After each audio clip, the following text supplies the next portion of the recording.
Alors, Monsieur Auxier, vous avez connu et vécu d'ailleurs dans le Royan d'avant-guerre. Oui, bien sûr, bien sûr. Bien sûr, le Royan d'avant-guerre qui n'était pas celui de maintenant, mais qui n'en était pas moins attachant, parce que vous aviez toute la rue de la République était une rue extrêmement étroite où deux voitures ne pouvaient pas se doubler. Mais enfin, je crois qu'aujourd'hui, ça serait plus possible. On pourrait plus avancer dans ce coin de Royan. Et c'était assez attachant. Oui, c'était une ville surtout de vacances, de plage, Royan. Ah ben oui, c'était une ville de vacances. C'est-à-dire la caractéristique de Royan, c'était que les maisons étaient faites pour louer. Et les gens descendaient au sous-sol, il y avait des sous-sols aménagés, descendaient au sous-sol l'été, et c'était loué juin, juillet, août, septembre. La saison était beaucoup plus longue qu'actuellement, hein, incontestablement. Et ça, c'était sur une grande échelle, toutes les maisons avaient des sous-sols aménagés. Et les propriétaires vivaient dans le sous-sol l'été pour louer leur appartement. Parmi les autres activités de Royan, il y a eu à une époque une école particulière, je crois, une école de formation de mécaniciens. Oui, ça s'appelait l'école René Gaudron, qui était à la place du boulevard Champlain, à la place du collège technique, qui a été détruit d'ailleurs récemment. Et là, c'était une caserne qui avait servi de centre de sport avant que l'école Gaudron ne s'y installe.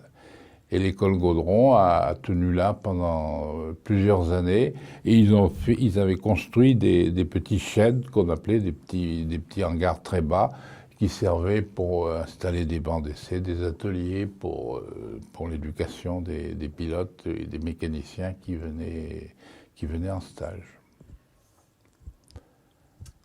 Voilà. Et ils allaient à Mehdi pour les... Alors ils allaient à Mehdi pour s'entraîner, alors là avec des appareils. Alors ce qui fait que ça donnait quand même une certaine activité, même une activité économique assez intense à Royan pendant l'hiver. Alors c'est dans cette ville en 39-40 que la guerre a surpris un peu les Royannais. Eh oui, Vous vous oui. souvenez de la déclaration de la guerre ? Ah, je me rappelle très bien, oui. Je me rappelle très bien d'avoir vécu ça, comme je me rappelle très bien d'avoir assisté. Vous savez, quand on est gosse, on s'intéresse à pas mal de choses, avoir assisté à l'arrivée des Allemands.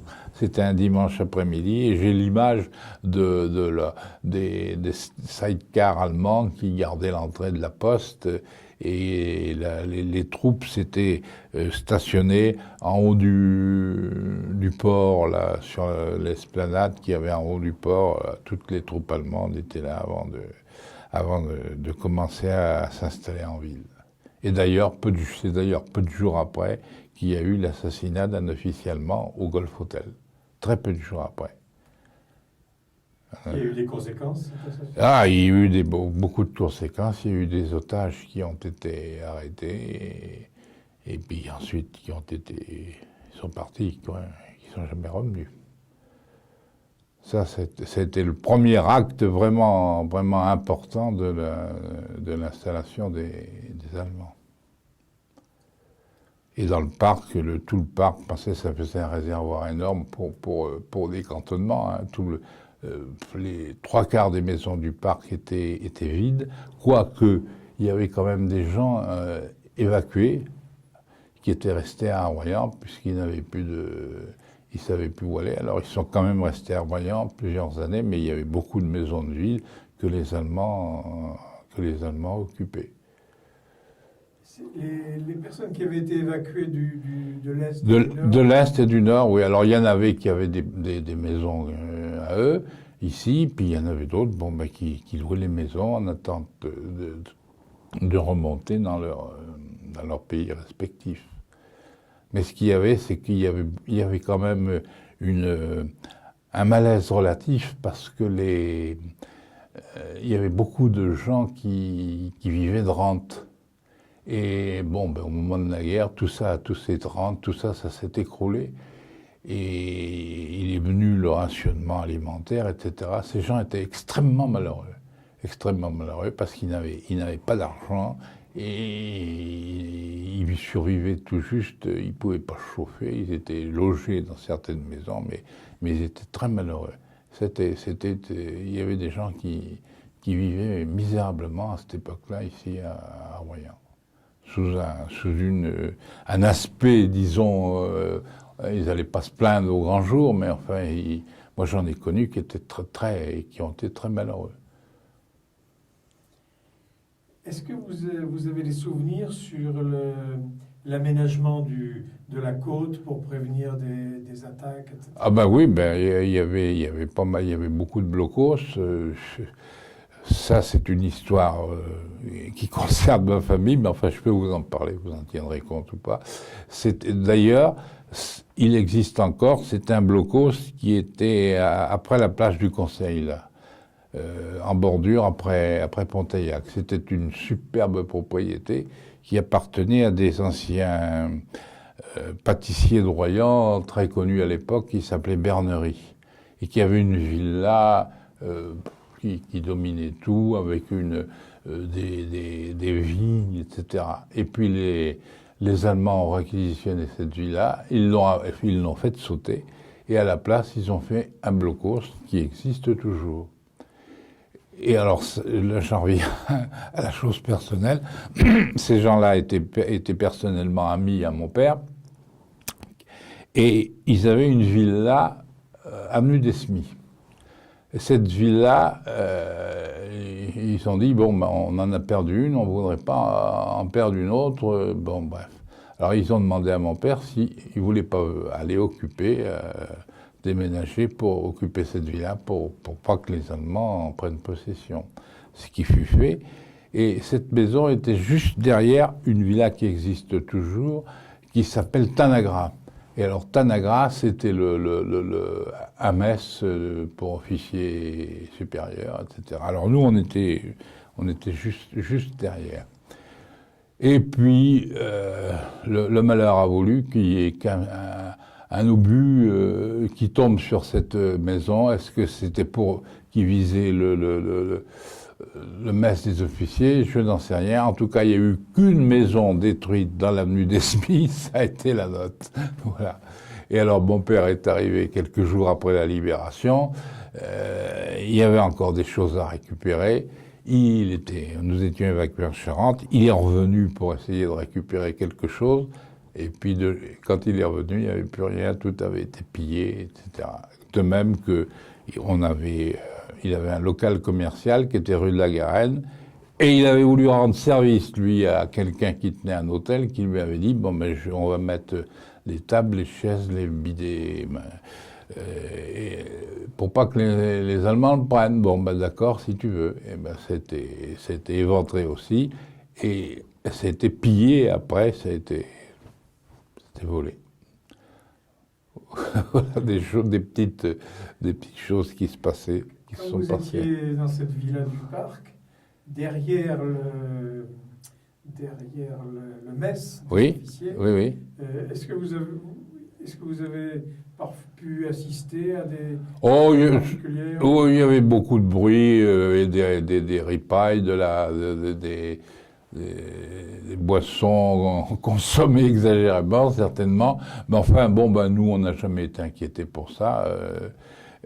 Si ce n'est qu'une fois, la police allemande est passée, et puis c'était 11h, 11h30, ils voyaient de la lumière de l'autre côté. Alors ils croyaient que c'était notre maison qui reflétait de la lumière sur le mur opposé.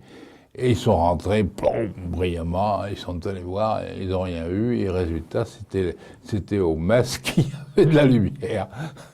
Vous voyez que les conditions de sécurité, ils ne les respectaient pas beaucoup, eux non plus. Mais enfin, non, il n'y a pas eu de choses extraordinaires, sinon le bruit. Et pendant cette période de l'occupation, vous avez gardé des souvenirs des alertes, des attaques aériennes? Ah oui, oui, oui, des alertes, des attaques aériennes, d'autant plus qu'on n'était pas loin. Ils avaient des pièces d'artillerie anti-aérienne sur rail à la gare, qui étaient des pièces qui étaient à demeure sur wagon. Et chaque fois qu'il y avait une alerte, alors là, ça crachait sec. On habitait, nous, donc à 500 mètres de là. Alors, j'aime autant vous dire que les murs tremblaient. Hein. Et puis, bon, des alertes en pleine journée, des choses comme ça.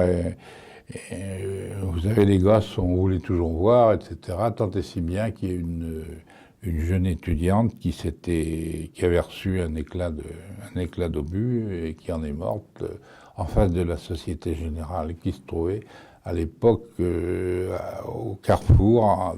Il y avait le Café Région d'un côté, la Société Générale de l'autre. C'était pas fait comme maintenant, mais enfin c'était pratiquement au même endroit.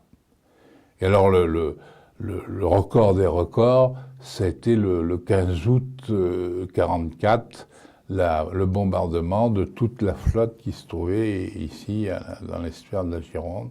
Alors là, ça est arrivé un dimanche matin. Tous les gens étaient massés sur le front de mer, sur les promenades. Et puis il y avait des casemates de mitrailleuses qui étaient au port, mais les avions arrivaient à passer sous la trajectoire des casemates.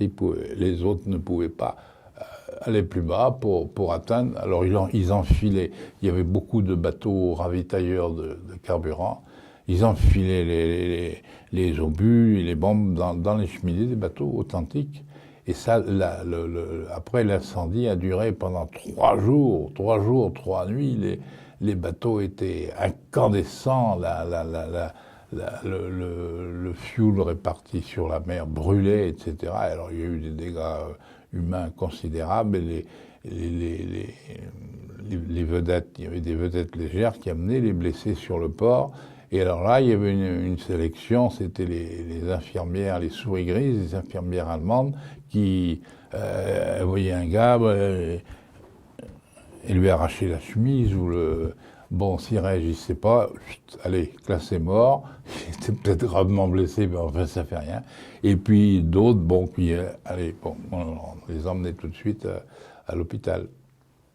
Ça a été vraiment... Il y a une photo de ce bombardement au musée du Gard.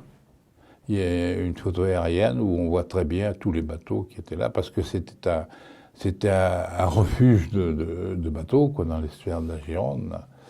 Et pas loin d'ici, il y avait un hôtel qui s'appelait l'hôtel Bellevue, qui avait sur le toit, qui avait un espèce de mirador. Et là, c'était les signaux qui étaient envoyés par Morse, par signal humain. Un gars avec des drapeaux rouges qui faisait... Et alors les bateaux répondaient, eux, avec des machins électriques. Alors moi, j'étais féru de ce truc-là parce que à l'emplacement du Palais des Congrès, il y avait le deuxième casino qui était construit en voyant le casino de Foncillon, dans lequel il y avait le musée. Alors moi, j'allais au musée parce qu'il y avait une binoculaire formidable et on voyait tout ce qui se passait sur les bateaux. Alors bon, gosse, vous savez, il y avait 2 choses qui m'intéressaient au musée, les collections de l'illustration et sur la guerre de 14 et voir la binoculaire. Tant et si bien qu'une fois, le conservateur du musée, M. Braun, c'est un monsieur auquel il faut rendre hommage, qui était dévoué, qui lui, faisait partie des gens malheureux dont je vous parlais tout à l'heure, qui n'avaient pratiquement rien à manger, etc. Et un jour, M. Braun, il m'a enfermé dans le musée. Heureusement que je connaissais les issues de sortie, j'ai réussi à me dépatouiller. Et je lui ai dit le lendemain, il dit, M. Braun, hein, j'ai dit, je m'excuse et tout. Mais c'était un grand amateur de papillons. Il y avait une collection de papillons au musée là, qui était détruite, formidable. C'est pratiquement un savant des papillons, M. Braun, je ne sais pas si vous avez entendu parler de lui, c'était un photographe qui a fait des photos qui sont recherchées actuellement. La collection Braun est très recherchée. Ça, c'est des souvenirs de gosse, quoi. Et à cette époque, c'était pas facile de se nourrir aussi. Ah, c'était pas facile de se nourrir, non. Je vous dis, il y avait des gens qui étaient très malheureux, les gens qui ne connaissaient pas, qui n'avaient pas d'acquaintance, les gens qui ne... Il y avait le marché noir, bien, faut bien dire ce qui est, quoi. Les gens qui connaissaient personne en campagne, les gens qui n'avaient pas de moyens de transport, c'était très difficile pour se nourrir, très très difficile. C'est une période vraiment catastrophique à ce point de vue-là. Bon, nous sommes revenus, mais à ce moment-là, bon, ben, il n'y avait plus rien pour se loger. On s'est logé dans des villas à Saint-Palais qui étaient réquisitionnées pour nous, justement. Alors, tous les Royannais, on s'est retrouvés à Saint-Palais pendant 1 ou 2 ans, quoi. Le temps qu'il y ait des baraquements qui se reconstruisent et que la construction commence réellement. Alors, pendant la guerre, vous avez été élève d'un cours complémentaire D'un cours complémentaire qui se trouvait à la place de la poste de Royan, mais l'ancienne poste. Puisque la poste, la nouvelle poste, pour moi nouvelle, a été construite aux environs de 1937. À l'emplacement actuel, évidemment, elle a été modifiée, comme elle l'est en ce moment, mais elle a toujours été là. Et les bâtiments de l'ancienne poste ont servi de cours complémentaires. Et notre cours de récréation, c'était la plage de Royan. Donc tout le monde en profitait largement, et d'autant plus qu'il y avait un trafic assez intense sur le front de mer. Il y avait le petit tram qui passait et qui emmenait des matériaux pour construire le mur de l'Atlantique un peu plus loin. Il y avait beaucoup, à Royan, à cette époque-là, il y avait pas loin de 100 000 personnes, parce qu'il y avait beaucoup de gens de l'organisation Todd, des gens requis pour travailler, des étrangers, qui travaillaient dans des entreprises, des étrangers à la ville, mais c'était des Français, qui étaient venus pour travailler à l'organisation Todd. Et plus les gens réquisitionnaient des alentours, etc., ce qui fait qu'il y avait une population intense, et puis ça passait, c'était un trafic. Alors nous, en bordure de mer, on était au milieu de tout ça, là. On voyait tout ce qui se passait. Et une fois, notamment, il y a eu un avion qui est tombé tout près, un avion allemand. On ne sait pas pourquoi, il a plongé dans la mer, on ne l'a plus jamais revu. Alors là, ça a créé une certaine émotion, mais on ne sait pas ce qui s'est passé.